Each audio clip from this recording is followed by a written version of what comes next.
Hi everyone, welcome back to my YouTube channel greening.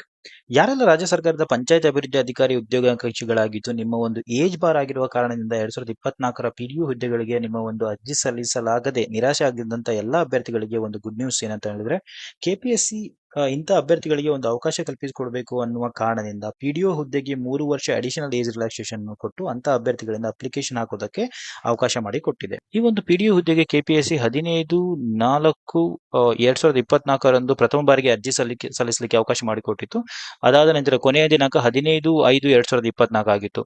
ಆದರೆ ರಾಜ್ಯ ಸರ್ಕಾರದಿಂದ ಬಂದಂತ ಹೊಸ ಆದೇಶ ಏನಪ್ಪಾ ಇದು ಹೊಸ ಆದೇಶ ಅಂತ ಹೇಳಿದ್ರೆ ಈ 15/4/2024 ಮತ್ತು 15/5/2024ರಂದು ಕೊನೆಯಾದಂತಹ ಪಿಡಿಒ ಹುದ್ದೆಗಳಿಗೆ ಅರ್ಜಿ ಸಲ್ಲಿಸುವ ನೋಟಿಫಿಕೇಶನ್ ನಲ್ಲಿ ಗರಿಷ್ಠ ವಯೋಮಿತಿ ಅಂದ್ರೆ maximum age for all the candidates ಎಷ್ಟಿತ್ತು ಅಂತ ಹೇಳಿದ್ರೆ ಜನರಲ್ಗೆ 35, ಪ್ರವರ್ಗ 2A 2B 3A ಮತ್ತು 3Bಗೆ 38 ಹಾಗೂ ಪರಿಶಿಷ್ಟ ಜಾತಿ ಪಂಗಡದವರಿಗೆ 40 ವರ್ಷಗಳ ಒಂದು ಗರಿಷ್ಠ ಏಜನ್ನು ನಿಗದಿಪಡಿಸಿತು.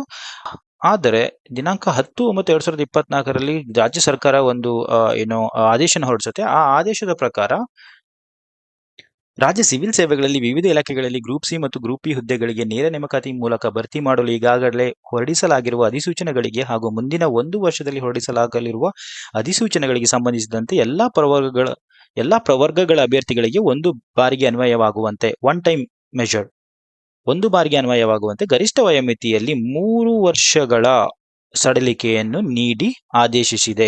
ಸೊ ಈಗ ಆಲ್ರೆಡಿ ಯಾರು ಈ ಒಂದು ಇದಕ್ಕೆ ಅರ್ಜಿ ಸಲ್ಲಿಸಿದ್ದಾರೆ ಅವರ ಅರ್ಜಿ ವ್ಯಾಲಿಡೇ ಆಗಿರುತ್ತೆ. ಯಾರಿಗೆಲ್ಲ ಈ ಒಂದು ಏಜ್ ರಿಲ್ಯಾಕ್ಸೇಷನ್ ಇಂದ ಅಥವಾ ಯಾರಿಗೆಲ್ಲ ಈ ಒಂದು ಏಜ್ ನ ಇಶ್ಯೂ ಇಂದ ಅರ್ಜಿ ಸಲ್ಲಿಸಲಿಕ್ಕಾಗಿಲ್ಲ ಅವರಿಗೆ 3 ಇಯರ್ಸ್ ಆಲ್ರೆಡಿ ಏನು ಈ ಒಂದು ಏಜ್ ಇದೆ. ಮೊದಲ ಬಾರಿ ಕಾಲ್ ಆದಾಗ ಈ ಒಂದು ಏಜ್ ಇದ್ದಂಥದ್ದು ಜನರಲ್ಗೆ 35 ವರ್ಷ ಇದ್ದಂಥದ್ದು. ಈಗ 3 ಇಯರ್ಸ್ ಏಜ್ ರಿಲ್ಯಾಕ್ಸೇಷನ್ ಕೊಟ್ಟಿದ್ರಿಂದ ಪ್ಲಸ್ 3 ಇಯರ್ಸ್ ಇದಕ್ಕೆ ಆಡ್ ಆಗುತ್ತೆ. ಯಾರೆಲ್ಲ 38 ಇಯರ್ಸ್ ವರ್ಗೂ ಇದ್ದಾರೆ ಜನರಲ್ ಅಲ್ಲಿ ಅವರು ಈ ಒಂದು ಹುದ್ದೆಗೆ ಈಗ ಅಪ್ಲೈ ಮಾಡಬಹುದಾಗಿದೆ.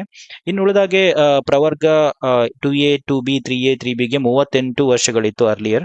ಓಕೆ, 38 ವರ್ಷಗಳಿದ್ದದ್ದು ಈಗ ಪ್ಲಸ್ 3 ಇಯರ್ಸ್ ಆಗುತ್ತೆ. ಸೊ ಅಪ್ ಟು 41 ವರ್ಷದೊಳಗೆ ಈ ಒಂದು ಪ್ರವರ್ಗ 2A 2B 3A 3B ಅಲ್ಲಿ ನೀವಿದ್ದು ಅಪ್ ಟು 41 ವರ್ಷದವರೆಗೂ ನೀವು ಈ ಒಂದು ಪೊಸಿಷನ್ಸ್ಗೆ ಅಪ್ಲೈ ಮಾಡಬಹುದಾಗಿದೆ. ಇನ್ನುಳಿದಾಗ SC STಗೆ ಅಪ್ ಟು 40+3 43 ಇಯರ್ಸ್ ವರ್ಗೂ ಈ ಒಂದು ಪೊಸಿಷನ್ಸ್ಗೆ ಅಪ್ಲೈ ಮಾಡಬಹುದಾಗಿದೆ.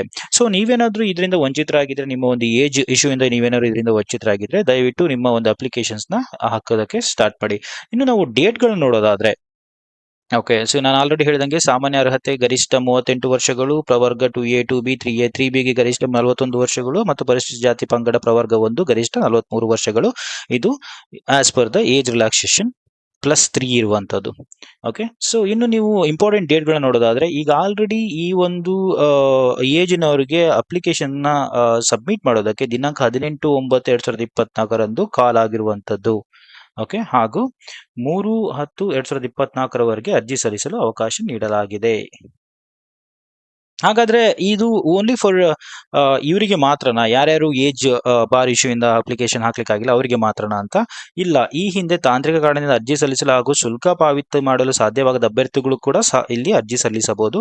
ವಯೋಮಿತಿಯನ್ನು ಹೊರತುಪಡಿಸಿ ಉಳಿದಂತೆ ಆಯೋಗದ ಅಧಿಸೂಚನೆ ಸಂಖ್ಯೆ ಆಲ್ರೆಡಿ ಏನು ಒಂದು ನೋಟಿಫಿಕೇಶನ್ ಬಿಟ್ಟಿದ್ದಾರೆ ಆ ನೋಟಿಫಿಕೇಶನ್ಸ್ ಇರುವಂತದ್ದು ಎಲ್ಲದೂ ಕೂಡ ಅನ್ವಯ ಆಗುತ್ತೆ. ಜಸ್ಟ್ ಏಜ್ ರಿಲ್ಯಾಕ್ಸೇಷನ್ ಮಾತ್ರ ಈ ಹೊಸ ನೋಟಿಫಿಕೇಶನ್ ನೀವು ಫಾಲೋ ಮಾಡುವಂತದ್ದು. ಈಗಾಗಲೇ ಆಯೋಗದ ಅಂತರ್ಜಾಲದಲ್ಲಿ ಪ್ರಕಟಿಸಿರುವ ಪಂಚಾಯತ್ ಅಭಿವೃದ್ಧಿ ಅಧಿಕಾರಿ ಹುದ್ದೆಗಳಿಗೆ ಪರೀಕ್ಷಾ ದಿನಾಂಕಗಳಲ್ಲಿ ಯಾವುದೇ ಬದಲಾವಣೆಗಳು ಇರುವುದಿಲ್ಲ. ಸೊ ಎಕ್ಸಾಮ್ ಡೇಟ್ ಅಲ್ಲಿ ಯಾವುದೇ ಬದಲಾವಣೆ ಇರುವುದಿಲ್ಲ ಅಂತ ಇಲ್ಲಿ ಹೇಳಿದ್ದಾರೆ. ಯಾರೆಲ್ಲ ಈ ಒಂದು ಏಜ್ ಇಶ್ಯೂ ಇಂದ ಅವಕಾಶ ವಂಚಿತರಾಗಿದ್ರೆ ಅವರಿಗೆಲ್ಲರಿಗೂ ಇನ್ನೊಂದು ಅವಕಾಶ ಕೆಪಿಎಸ್ಸಿ ಕೊಟ್ಟಿರುವಂತದ್ದು. ದಯವಿಟ್ಟು ಇದನ್ನ ಸದುಪಯೋಗ ಮಾಡಿಕೊಂಡು ನಿಮ್ಮ ಒಂದು ಅಪ್ಲಿಕೇಶನ್ಸ್ ನ ಲಾಸ್ಟ್ ಡೇಟ್ಗೆ ಕಾಯ್ದೇನೆ ಸಬ್ಮಿಟ್ ಮಾಡಿ. ಸೊ ಹಾಗೆ ನಮ್ಮ ಕಂಟೆಂಟ್ ನಿಮ್ಗೆ ಇಷ್ಟವಾದರೆ ದಯವಿಟ್ಟು ನಮ್ಮ ಚಾನಲ್ನ ಲೈಕ್ ಮಾಡಿ, ಸಬ್ಸ್ಕ್ರೈಬ್ ಮಾಡಿ. Thank you.